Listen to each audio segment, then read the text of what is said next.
Today I'm going to teach you how to make cards with full-width images in Elementor. This is a fantastic way to create visually striking layouts that span the entire width of your page, making your images really stand out and grab your visitors' attention. First, you'll need to go to your WordPress website's admin dashboard and log in.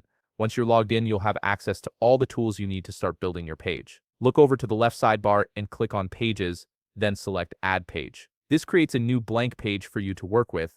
After the page is created, click on Edit with Elementor. This will launch the Elementor Page Builder interface, which is where the magic happens. Now that you're in the Elementor editor, you'll see a left panel with various widgets you can use. Look for the image widget in this panel. You can either click it or drag it directly onto your page canvas. This widget is the foundation of your full-width image card, so it's an essential starting point for this design. Once you've added the image widget, click on it to open the widget settings. You'll see several tabs at the top, and you want to start in the Content tab.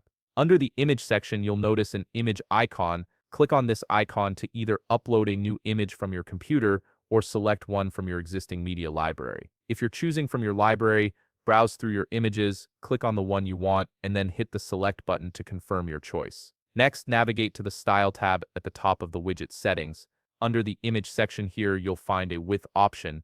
Set this to 100%. This step is crucial because it ensures your image stretches to fill the entire available space rather than being constrained to a smaller size. This is what gives you that full width effect you're looking for. Now here's where you create the true full width impact. Click on the section handle, which is the dotted outline that appears when you hover over the section containing your image. This opens up the section settings. Go to the Layout tab and look for the Content Width option. Set this to full width. By doing this, you're telling Elementor to remove any container padding and let your image span the complete width of the browser window. Finally, click the Publish button at the upper right of the page to save all your changes. Your full-width image card is now live and ready to impress your visitors with its bold edge-to-edge design. And that's it. You've successfully created cards with full-width images in Elementor, giving your pages a modern, professional look that really makes your visuals pop. If you found this video helpful, please leave a like, subscribe, and see you in the next video.